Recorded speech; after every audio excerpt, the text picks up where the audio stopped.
فەرماندەیی سوپای ئەمریکا لە ئەفریقا ئافریکۆم بە بڵاوکردنەوەی وێنەی گەیشتنی چەندین فڕۆکەی میگی 29 و سۆخۆی 24 رووسی لە سووریاوە بە بنکەی ئاسمانی جوفرە لە لیبیا کە سەر بە خەلیفە حەفتەرە هۆشداری داوە لە خراپتربوونی دۆخی دژواری وڵاتەکە ئەوەش دەری دەخات کە واشنتۆن هەز بە مەترسی گەورە دەکات. لە لێدوانیدا بۆ ژمارەیەک لە ڕۆژنامەنووسان ژەنەڕاڵ هاتفیلدی یاریدەدەری بەڕێوەبەری هەواڵگیری سەربازی لە فەرماندەی ئەفریکۆم ڕایگەاند سوپای ئەمریکا بڕوای وایە تێوەگلانی فڕۆکە جەنگیەکانی رووسیا لە جەنگی لیبیاوە لەوە ناچێت ململانێکە یەکلای بکاتەوە، بەڵام یارمەتی مۆسکۆ دەدات بۆ دابینکردنی پێگەیەکی استراتیژی لە باکووری ئەفریقادا. ژەنەڕاڵی ناوبراو باسی سیناریۆی خراپتری کرد کە مۆسکۆ دەیەوێت خاچی لیبیا بەکاربێنێت بۆ دانانی سیستمی موشەکی درێژمەودا، ئەوەش بەو مانایە دێت کە هاوکێشەی استراتیژی بە قازانجی خۆی دەگۆڕێت و زیان لە ئەوروپا و پەیمانی ناتۆ و هەموو خۆر ئاوا دەدات.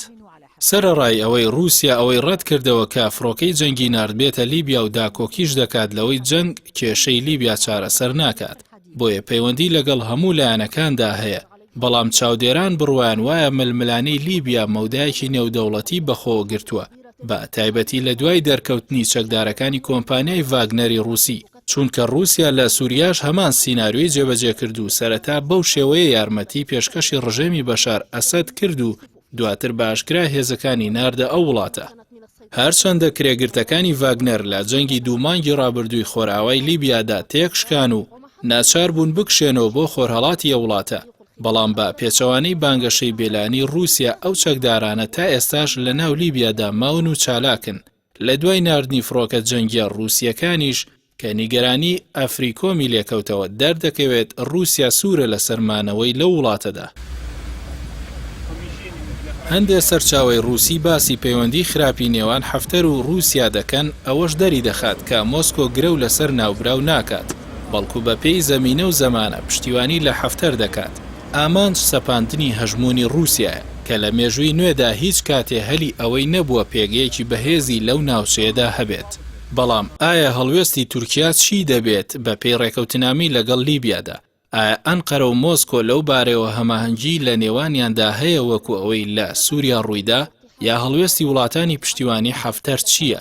بە تایبەتی میسر و ئیمارات و سعودیە و بگرە فەڕەنساش.